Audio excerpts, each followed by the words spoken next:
Students, मैं robin Gupta MGHM inter college Maharashtra से आप सभी लोगों का एक बार फिर स्वागत करता हूं। आज देखिए मैं आपको बताता हूं चैप्टर 6 का टॉपिक 5 जो कि है उच्चिष्ट एवं निम्निष्ट। ये लास्ट टॉपिक है इस चैप्टर का। 4 टॉपिक मैं आपको पिछले वीडियोस में टोटल बता चुका हूं। ये इसका देखिए लास्ट टॉपिक यानी टॉपिक नंबर 5 है उच्चिष्ट एवं निम्निष्ट, यानी कि मैक्सिमा एंड मिनिमा। तो मैक्सिमा शब्द से देखिए आपको वैसे ही क्लियर हो जाएगी बात। मैक्सिमा यानी कि मैक्सिमम यानी अधिकतम, उसी के लिए इन्होंने शब्द यूज किया उच्चिष्ट। और मिनिमा यानी कि मिनिमम यानी न्यूनतम, उसी के लिए यूज किया इन्होंने निम्निष्ट शब्द। इसका मतलब है इस टॉपिक में हमें यह सीखना है कि कोई भी फलन जो भी आपको दिया हुआ है वो x के किस मान के लिए उच्चिष्ट हो सकता है यानी कि मैक्सिमम, और किस मान के लिए निम्निष्ट हो सकता है यानी कि मिनिमम या न्यूनतम। यही आपको इस टॉपिक में सीखना भी है। तो मान लीजिए जैसे कि मैंने कुछ बोर्ड पे लिखा भी है, माना y is equal to f x, जो कि आपको क्वेश्चन में दिया ही होता है। x का एक वास्तविक फलन है। तो अभी देखिए मैं आगे की बात नहीं बता रहा, मैंने आगे भी बहुत कुछ लिखा, लेकिन पहले आपको देखिए ग्राफ से ही बताता हूं। जो y is equal to f x मान लीजिए फलन है, उसका ग्राफ मैं इस तरीके का मानता हुआ चलता हूं। ये जो मैंने ग्राफ बनाया नहीं वक्र के आकार में, क्योंकि जब भी हम देखिए ग्राफ बनाते हैं केवल सरल रेखा का ग्राफ एक सरल रेखा ही बनेगा जिसमें x की घात भी 1 होती है और y की घात भी 1 होती है। लेकिन बाकी कोई भी अगर x की घात बढ़ जाए या y की घात, दोनों में से किसी एक की घात भी बढ़ जाए तो वो वक्र हो जाएगा। तो देखिए मैं ये मानता हुआ चलता हूं ये एक वक्र ही है। अब इस वक्र का ग्राफ मैंने इस तरीके से माना। तो आप लोग देखिए ग्राफ देख के अभी मैं आपको थोड़ा समझाता हूं। पहले ग्राफ में, इस ग्राफ में कहीं ना कहीं y का यानी कोई ऐसा बिंदु तो है जहां पे y का मान अधिकतम है, और कोई ऐसा बिंदु और है जहां पे y का मान न्यूनतम है। देखिए वो कैसे पता लगा सकती हैं। ये देखिए मैं अगर यहां की बात करूं, इस बिंदु की बात, तो ये देखिए y, क्योंकि y का मान तो देखिए इतना होता है, ये न्यूनतम है यानी सबसे छोटा। मैं ये देखिए इतने की बात करता हूं, ये मैंने चिन्ह इस तरीके से बना दिया। ये देखिए मैंने जो चिन्ह बनाया ये y का ही मान है, और ये y का मुझे इस पूरे ग्राफ में न्यूनतम मान लगता है। अब आता है देखिए अधिकतम मान। तो देखिए मुझे एक ऐसा बिंदु यहां नजर आता है, क्योंकि यहां जो देखिए ये y का मान है,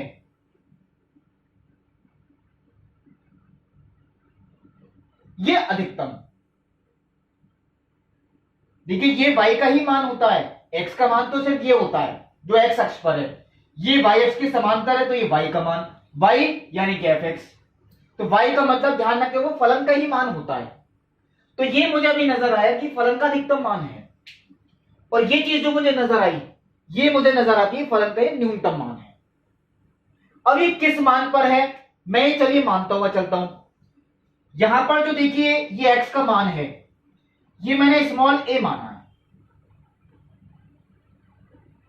और यहां पर जो देखिए x का मान है यानी मूल बिंदु से यहां तक, ये मैंने स्मॉल b माना।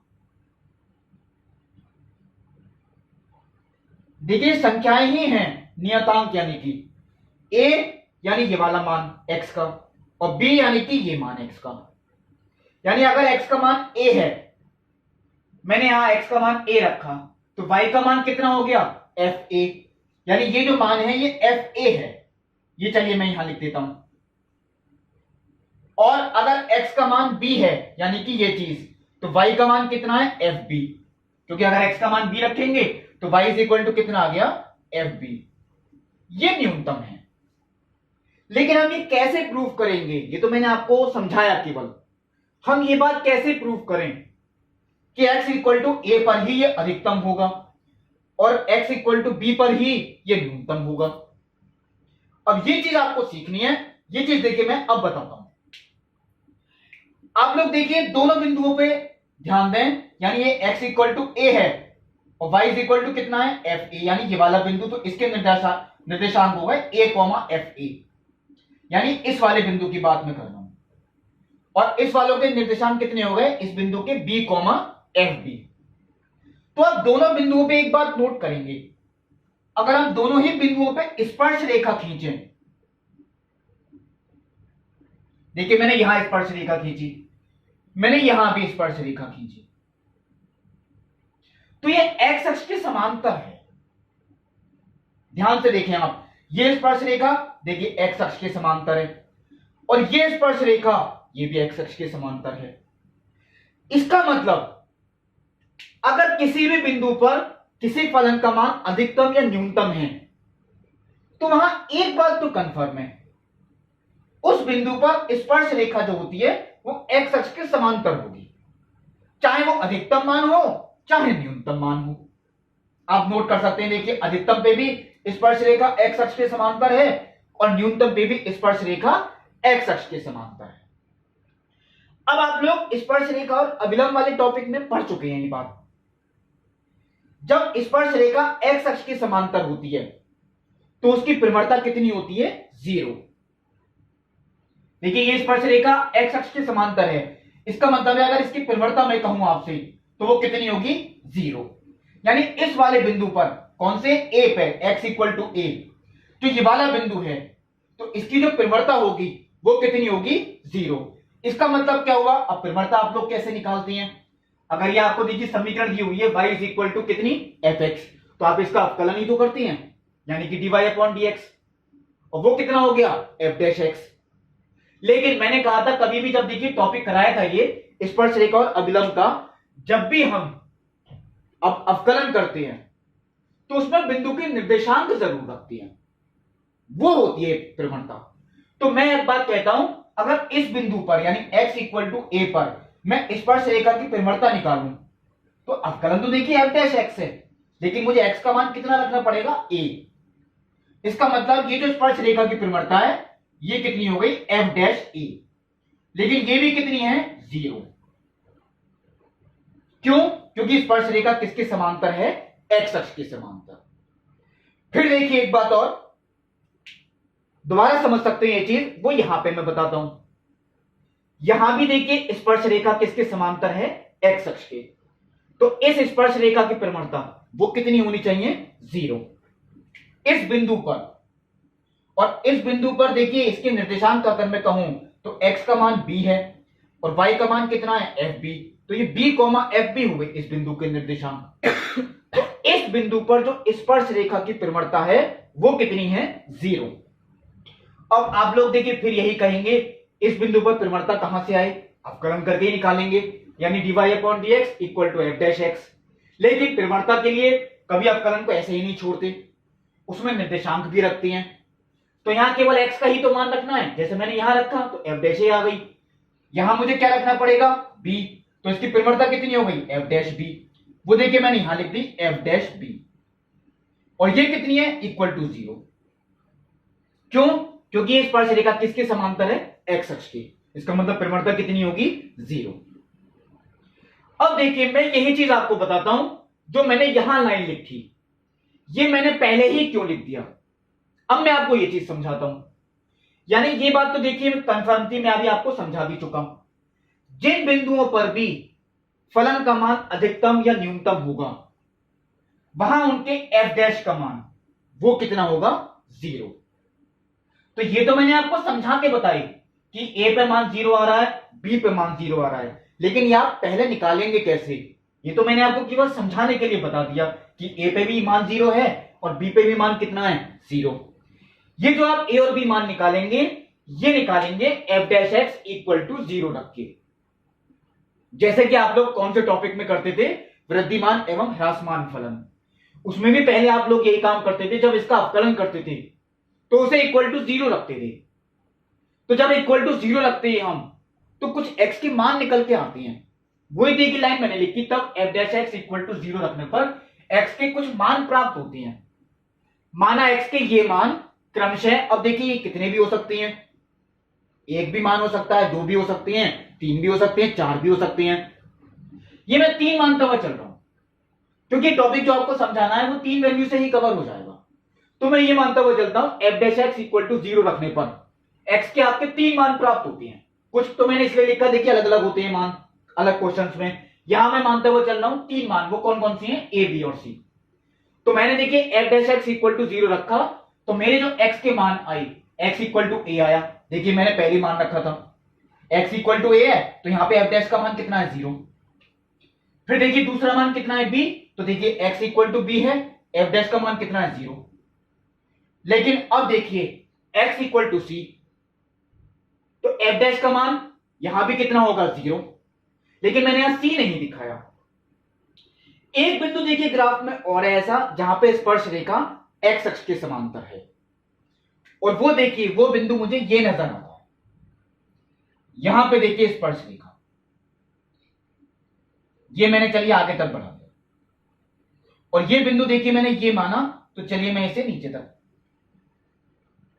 ये देखिए ये x इक्वल टू सी है, यानी मूल बिंदु से जो यहां तक की दूरी है वो c है।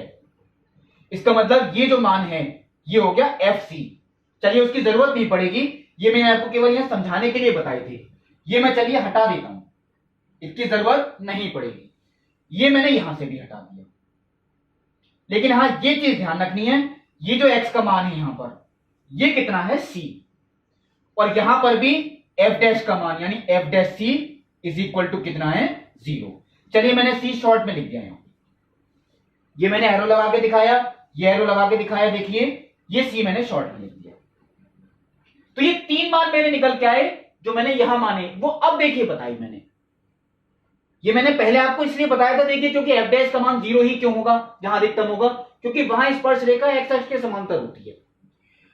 अब देखिए आगे कैसे सॉल्व करें इसे, यानी ये कैसे पता लगाएं कि ये ए पर ही अधिकतम होगा, ये तो मैंने आपको देखिए समझा दिया, लेकिन हम ये बात किसी क्वेश्चन में प्रूव कैसे करें कि ए पर ही अधिकतम होगा और बी पर ही न्यूनतम होगा, सी मैंने देखिए अभी छोड़ दिया। तो देखिए मैं एक बात आपसे कहता हूं, जब हम f dash x equal to 0 रखते थे वृद्धिमान एवं ह्रासमान फलन में, तो आप लोग एक इस तरीके का ग्राफ बनाते हैं, जो कि आप नंबर लाइन कहता हूं मैं, माइनस के अनंत से लेके प्लस के अनंत तक। तो मैं यहां भी देखिए यही बात मानता हुआ चल रहा हूं, ये जो वक्र है x के सभी वास्तविक मानों के लिए परिभाषित है। जब हमने इसका अवकलन करके इक्वल टू 0 रखा तो हमारे x के कितने मान निकल के आए, 3, यही है मान देखिए। अब इनमें सबसे छोटा मान x का कौन सा है, a, क्योंकि देखिए x का मान सबसे कम है, यह सबसे पहले आएगा।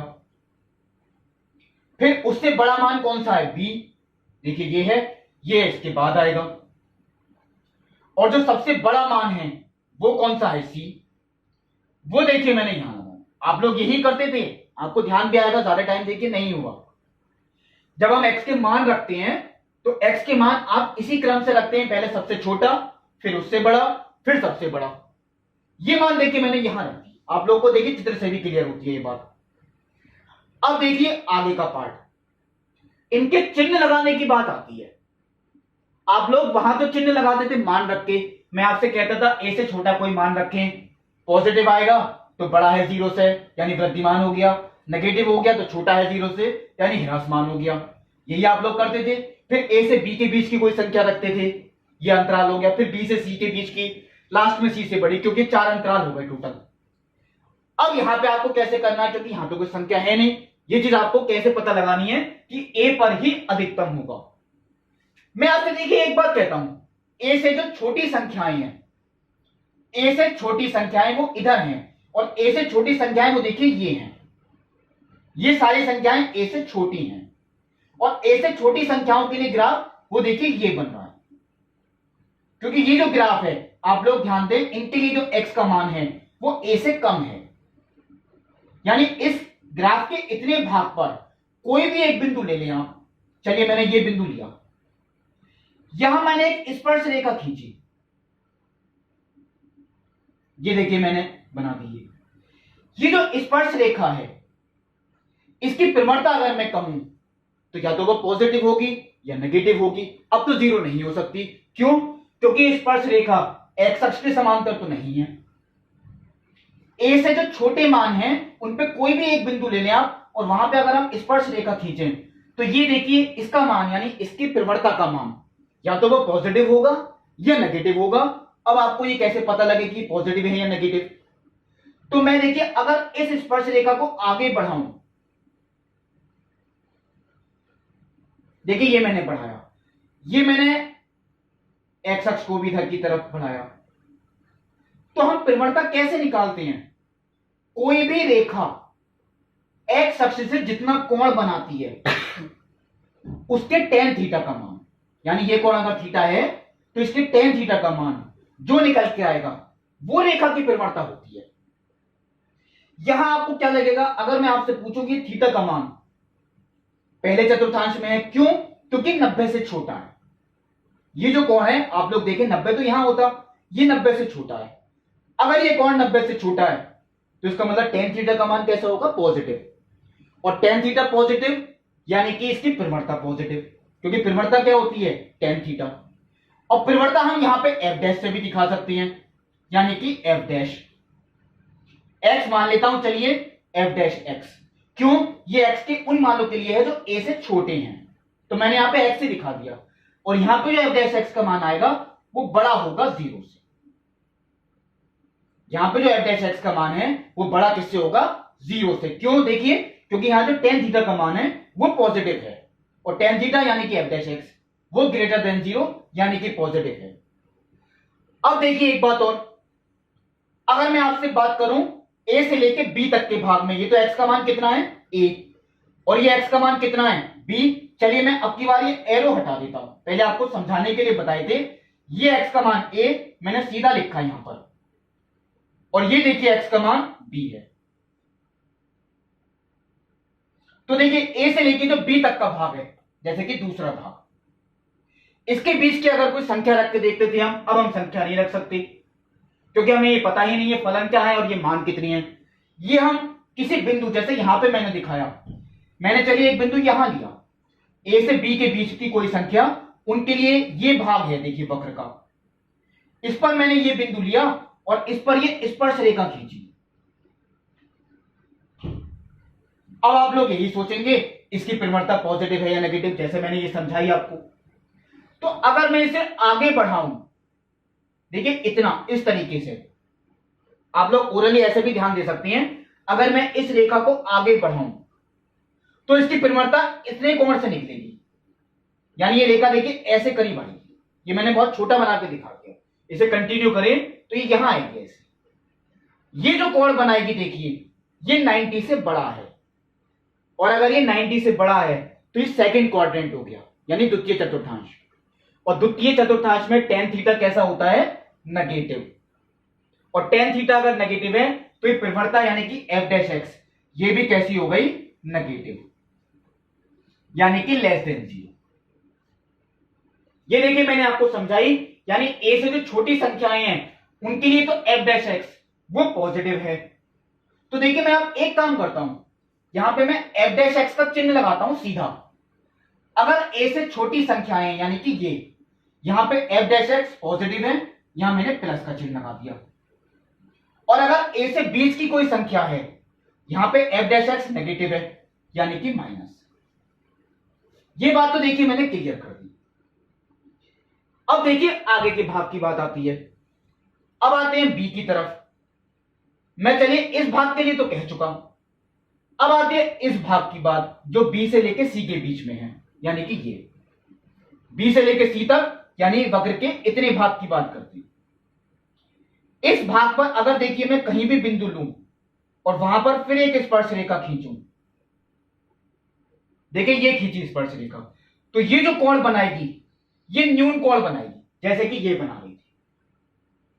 अगर ये न्यून कोण बनाएगी इसका मतलब थीटा 90 से छोटा हो गया, और tan थीटा कैसा हो गया? पॉजिटिव। यानी इस कंडीशन में भी जो f डैश है, क्योंकि tan थीटा क्या होती है? प्रवणता, और प्रवणता क्या होती है? f dash x। इसका मतलब इस कंडीशन में भी f डैश x बड़ा है 0 से, यानी b से लेकर c तक की जितनी संख्याएं होंगी, x का मान अगर b से c के बीच में है, इस भाग में जो f डैश x है वो पॉजिटिव होगा। ये भी देखिए मैंने दिखा दिया। अब देखिए पहले आपको इतने पे ही बताता हूं, ये चीज मैंने अभी छोड़ दी। आप लोगों ने देखिए ये बात नोट करी, x इक्वल टू अगर a है तो यहां पे f डैश x का मान चेंज हो रहा है, कैसे? पॉजिटिव से नेगेटिव। f डैश का मान देखिए बाईं तरफ से शुरुआत करते हैं, पॉजिटिव से कहां जा रहा है? नेगेटिव की तरफ। पहले पॉजिटिव था लेकिन बाद में कितना हो गया? नेगेटिव। अगर आप ये प्रूव कर दें x के किसी मान के लिए f डैश x का मान पॉजिटिव से नेगेटिव जा रहा है तो उस मान पर फलन अधिकतम होता है। ये देखिए यही बात मैंने प्रूव करके बताई, अगर पॉजिटिव से नेगेटिव जा रहा है, ये चीज मैं यहां भी लिखता हूं, यदि f डैश x, मैं ऐसे लिख देता हूं, देखिए पॉजिटिव से नेगेटिव होता है तब फलन fx उच्चिष्ट होगा, यानी कि अधिकतम भी लिख सकते हैं, देखिए शब्द आप महत्तम भी लिख सकते हैं, मैंने यहां उच्चिष्ट ही लिखा। ये बात प्रूफ हो गई, यानी x के किसी भी मान के लिए अगर आप ये प्रूफ कर दें कि f डैश पॉजिटिव से नेगेटिव जा रहा है तो आपका जो फलन कैसा होगा? उच्चिष्ट। अब आप देखिए अगर x इक्वल टू बी पे चेक करें हम, तो x इक्वल टू बी के लिए f डैश x जो है वो नेगेटिव से पॉजिटिव हो रहा है, मतलब पहले तो नेगेटिव था, बाद में क्या हो गया? पॉजिटिव। यही चीज देखिए फिर लिखता हूं, यदि f डैश x नेगेटिव से पॉजिटिव होता है तब फलन fx निम्निष्ठ होगा, क्योंकि देखिए ये निम्निष्ठ है। x इक्वल टू बी पे ये देखिए फलन कैसा है? निम्निष्ठ, यानी कि न्यूनतम। ये चीज मैंने आपको देखिए प्रूफ करके दिखाई। आप लोग देखिए क्वेश्चन तो सिंपल ऐसे ही कर लेंगे, पहले फलन का अवकलन किया, उसे 0 के इक्वल रखा, ऐसे आपने मान रख के जैसे वृद्धिमान ह्रासमान फलन में करते थे, फिर इनके चिन्ह लगा दिए कि पॉजिटिव कब है, नेगेटिव कब होता है। लेकिन ये आपको मैंने प्रूफ बताया कि ऐसा क्यों होता है, अगर पॉजिटिव से नेगेटिव जा रहा है तो फलन उच्चिष्ट होता है, लेकिन ये क्यों होता है ये इस बात का प्रूफ है। क्वेश्चन तो आपको सीधे ही करने हैं। ये देखिए हो गया निम्निष्ठ। अब आप सोचेंगे ये एक मान रह गया, मैंने सी पे आपको नहीं बताया, ये x इक्वल टू सी पे ये मैंने नहीं बताया। तो मैं देखिए एक बात कहता हूं, जो b से c तक का भाग है वो तो हम कवर कर चुके, क्योंकि यहां पे f डैश x पॉजिटिव आ रहा है, लेकिन जो c से बड़ी संख्याएं हैं यानी कि इधर की संख्याएं, उनके लिए चलिए मैंने ये भाग है वो, तो मैंने एक बिंदु लिया, यहां पे भी स्पर्श रेखा खींची। अब ये भी देखिए, ये स्पर्श रेखा को मैं आगे बढ़ाता हूं तो ये कोण भी न्यून कोण ही बनता है, यानी कि पहले चतुर्थांश में, तो यहां भी प्रवणता वो पॉजिटिव ही आ रही है, यानी कि f डैश x बड़ा है 0 से, यानी कि इस अंतराल में भी जो f डैश x है वो पॉजिटिव है। अब आप लोग ये सोचेंगे c पर पहले भी पॉजिटिव था अब भी पॉजिटिव है, यानी c पर चेंज ही नहीं होता कुछ, यहां तो चेंज हुआ, देखिए ये पॉजिटिव से नेगेटिव हुआ, ये नेगेटिव से पॉजिटिव हुआ। लेकिन यदि f डैश x का चिन्ह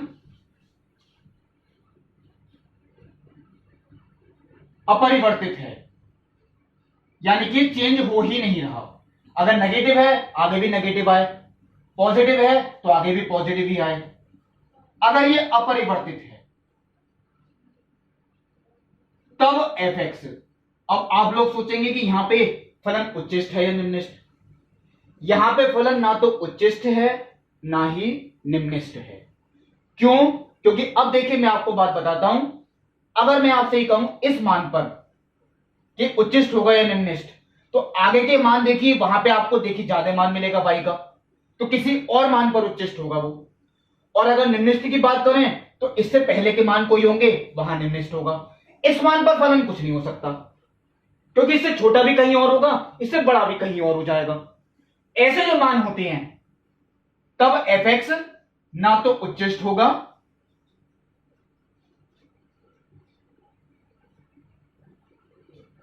और ना ही निम्निष्ठ।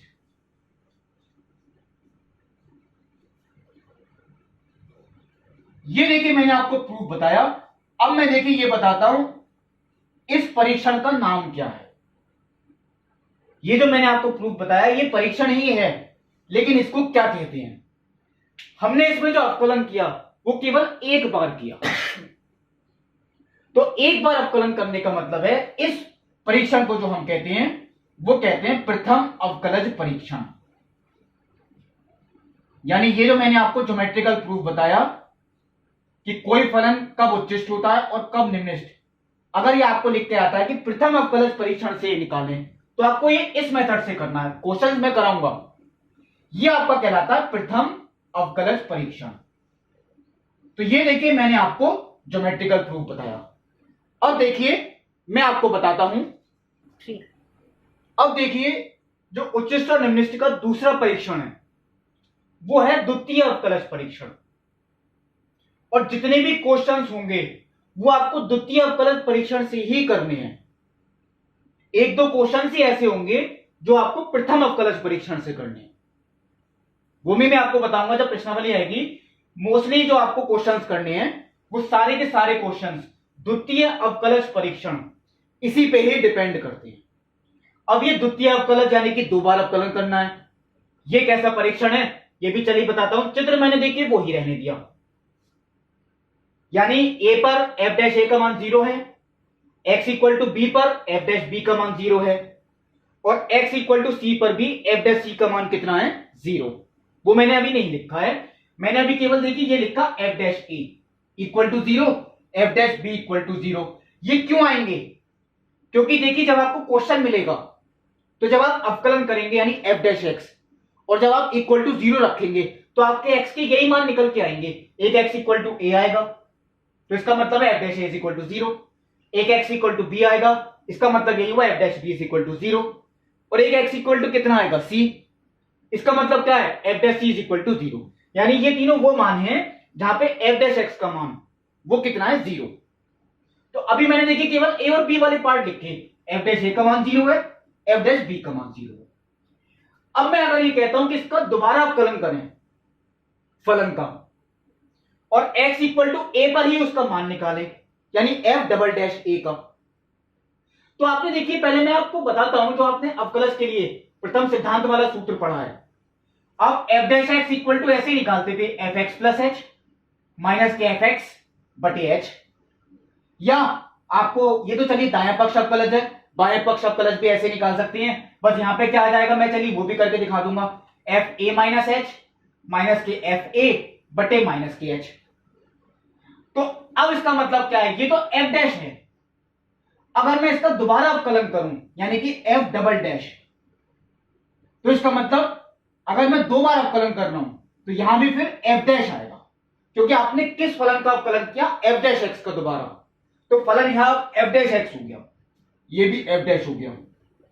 अगर इसका मतलब अगर मैं 3 बार करूं अवकलन तो यहां 3 डैश हो जाएंगे, यहां पे एक एक डैश और आ जाएगा, यानी एफ डैश ए प्लस एच माइनस के एफ डैश ए बटे एच। ये प्रथम सिद्धांत का सूत्र हो गया। अब इसका मान कैसे निकालें कि ये पॉजिटिव है या नेगेटिव? यहां पे देखिए यही चीज देखनी है, या तो ये पॉजिटिव आएगा या नेगेटिव आएगा। ये कैसे चेक करें? चलिए देखिए मैं आपके सामने इनके मान रखता हूं। सबसे पहले h को मैंने ऐसे ही छोड़ दिया, और h एक बहुत सूक्ष्म संख्या होती है जो 0 के निकट होती है, उसे हम पॉजिटिव मानते हैं, जैसे 0.01। वो देखिए मैंने ऐसे ही छोड़ दी। f डैश a का मान देखिए ऊपर लिखा है और वो कितना है 0। अब बचा केवल ये मान f dash a plus h। ये कैसे पता लगे कि पॉजिटिव है या नेगेटिव है? तो मैं आपसे एक बात कहता हूं, f dash a plus h, चलिए मैंने अभी यहां पे f dash a plus h ही लिख के छोड़ दिया, क्योंकि यहां पे इसका मान रखना था 0। तो आपका केवल देखिए उत्तर इतना ही आएगा, f dash a plus h बटे h। अब ये f dash a plus h का मान हम चित्र से देख सकते हैं। कैसे देखें? देखिए a प्लस h का मतलब क्या है, a से बड़ी संख्या है, क्योंकि a प्लस h आप दाईं पक्ष सीमा निकाल देते तो भी a प्लस h लिखती हैं। इसका मतलब ही क्या है, a प्लस यानी a से बड़ी। तो a से बड़ी संख्या है वो देखिए ये है, और यहां पे जो f डैश x का मान है वो नेगेटिव है, लेस देन 0। ये चित्र से ही देखिए क्लियर हो रहा है। ए से अगर बड़ी संख्याएं हैं कोई भी, जैसे ए प्लस एच, तो यहां पे जो एफ डैश एक्स का मान है वो नेगेटिव है 0 से, तो ये जो एफ डैश ए प्लस एच का मान होगा ये होगा नेगेटिव यानी लेस देन 0। ये मैंने चलिए ऐसे ही लिख के छोड़ दिया। बटे में एक पॉजिटिव संख्या कोई भी हो सकती है ये। अब देखिए ये संख्या तो माइनस की है, ये संख्या प्लस की है, माइनस बटे प्लस उत्तर कैसा आएगा माइनस का, यानी कि लेस देन 0। यानी ये मैंने प्रूव कर दिया एफ डबल डैश ए, यानी जब हम इसका दोबारा अवकलन करें तो इसका मान नेगेटिव आ रहा है। और अगर हम ये प्रूव कर दें, जैसे कि देखिए एफ डैश का मान तो 0 है, लेकिन जो इसका दोबारा अवकलन किया इसी मान पे, और हम प्रूव कर दें कि नेगेटिव है, तो फलन कैसा होगा उच्चिष्ट। क्यों? क्योंकि देखिए उच्चिष्ट यहां से ही पता लगता है, x इक्वल टू ए पर फलन उच्चिष्ट है, तो उच्चिष्ट होने का ये प्रूफ था। हम ये कैसे लिख देते हैं, देखिए क्वेश्चंस में तो आप लिख देते हैं, लेकिन ये कैसे लिख देते हैं कि उच्चिष्ट ही होगा। ये इस बात का प्रूफ था F double dash less than 0 आएगा यहां पर। क्वेश्चन तो हम सीधे ही लिख देंगे, लेकिन ये मैंने प्रूफ बताया आपको कि यहां पे नेगेटिव आएगा एफ डबल डैश। अब देखिए आप लोग ये कहेंगे मैंने बायां पक्ष अवकलज नहीं निकाला, तो बायां पक्ष अवकलज निकालता था उसके लिए मैं क्या करता, यहां पर मैं इसी में चेंज कर देता हूं, यहां a माइनस एच करता, और यहां भी क्या था माइनस के एच। इसका मतलब यहां भी देखिए माइनस के एच, यहां भी माइनस के एच, यहां देखिए माइनस की एच, और यहां भी माइनस की एच। तो ये तो देखिए माइनस के एच ही रहा। लेकिन अब आप ये देखेंगे a माइनस एच, ये a से छोटी हैं संख्याएं, और a से छोटी संख्याएं वो देखिए ये हैं, और इनके लिए f डैश x का मान बड़ा है 0 से, मुझे चेंज करना पड़ेगा, यानी ये पॉजिटिव, तो पॉजिटिव बटे नेगेटिव, नेगेटिव उत्तर देखिए वो ही आया। आप लोग कैसे ही कर सकते हैं। अब देखिए मैं बी वाले पार्ट के लिए बताता हूं ये कैसे प्रूव करें। तो अगर हम इसका देखिए दोबारा अवकलन करें, जैसे मैंने इधर लिखा, तो यही चीज मैंने यहां चेंज करी है। अब इनके मान कैसे निकालें, देखिए इसका मान तो 0 है, तो f dash b plus h minus के एफ डैश बी, यानी इसका मान कितना है 0 बटे एच। अब इसके आगे का पार्ट आता है, यानी कि f dash b plus h बटे एच। अब ये कैसे प्रूव करें कि पॉजिटिव है या नेगेटिव, तो देखिए ये इसी पे ही डिपेंड है। h तो एक पॉजिटिव ही है संख्या, क्योंकि वो 0 के निकट होती है, उसे हम धनात्मक ही मानते हुए चलते हैं। लेकिन अब ये देखिए b प्लस एच, इसका मतलब है b से बड़ी संख्याएं, और b से बड़ी संख्याएं वो देखिए ये हैं, और इस भाग में f डैश x कैसा है पॉजिटिव, यानी कि ग्रेटर देन 0। तो ये भी पॉजिटिव है और ये भी पॉजिटिव, इसका मतलब पॉजिटिव अपॉन पॉजिटिव उत्तर आपका धनात्मक ही आया, यानी एफ डबल डैश भी बड़ा होगा 0 से। यानी अगर आप ये प्रूव कर दें x के किसी मान के लिए उसका डबल डिफरेंशिएशन यानी कि द्वितीय अवकलज पॉजिटिव है, तो उस मान पर फलन कैसा होगा निम्निष्ठ। ये मैंने आपको देखिए प्रूफ बताया कि निम्निष्ठ के लिए हम यही तो लिख देते हैं कि एफ डबल डैश बड़ा होगा 0 से, और यहां पे उच्चिष्ट के लिए यही तो लिखते हैं एफ डबल डैश छोटा होगा 0 से। ये था द्वितीय अवकलज परीक्षण। तो 1 मिनट के लिए देखिए आपको रिवाइज और कराता हूं, 1 मिनट में केवल। जब भी आपको कोई फलन मिलेगा, यानी कोई भी फलन होगा एफ एक्स, सबसे पहले आप उसका अवकलन करेंगे यानी कि एफ डैश एक्स, और आप उसे इक्वल टू 0 रख देंगे। ऐसा करने पर एक्स के जितने मान निकल के आए वो आप नोट करेंगे, जो भी निकल के आए वो आप नोट करेंगे। 3 निकल के आए, 2 निकल के आए, जो भी निकल के आए वो आपको नोट करना है। जैसे यहां पे चलिए मैं दोबारा लिख रहा हूं, x इक्वल टू ए निकल के आया, x इक्वल टू बी निकल के आया, x इक्वल टू सी निकल के आया। ये आपने नोट कर लिए, क्योंकि यहां तक तो आप वृद्धिमान और ह्रासमान फलन में भी करते थे। अब इसका आगे का पार्ट हम फलन का दोबारा अवकलन करेंगे और उनमें यही मान एक एक करके रख के देखेंगे। जो हमारे मान निकल के आए वही मान हम उसमें रख के देखेंगे। आपने दोबारा अवकलन कर दिया, लेकिन वो खाली नहीं छोड़ेंगे, उसमें यही मान रख के देखेंगे जो हमने निकाले। अगर आपने देखिए यही चीज लिख रहा हूं, ये प्रूव कर दिया कि यहां पे नेगेटिव है, तो फलन होगा उच्चिष्ट। ये आपको बहुत शॉर्ट में, क्योंकि सवाल में तो आपको सिर्फ इतना ही करना है। अगर आपने प्रूव कर दिया कि पॉजिटिव है, तो फलन कैसा होगा? निम्निष्ट। लेकिन अब देखिए वो पार्ट आता है जो मैंने आपको नहीं बताया था। अगर ये इक्वल टू 0 आ जाए, यानी f डबल डैश वो भी इक्वल टू 0 आ जाए, तो फलन ना तो उच्चिष्ट होगा और ना ही निम्निष्ट होगा। तो फलन ना तो उच्चिष्ट होगा और ना ही निम्निष्ट होगा। ये क्वेश्चन वैसे अगर ऐसा आ जाएगा तो हम कोशिश ये करेंगे इस फलन को, यानी इस कंडीशन में, ये प्रथम अवकलज परीक्षण की सहायता से करें, ये द्वितीय अवकलज की सहायता से नहीं करें। तो ये था आपका मेन टॉपिक, जिसके बेसिक कॉन्सेप्ट वो मैंने बताया कि उच्चिष्ट एवं निम्निष्ट, कोई फलन x के किसी मान के लिए उच्चिष्ट कब होता है और क्यों होता है। इसके जो क्वेश्चन है यानी प्रश्नावली 6.5 वो मैं आपको देखिए अगले वीडियो में बताऊंगा। तब तक के लिए नमस्कार।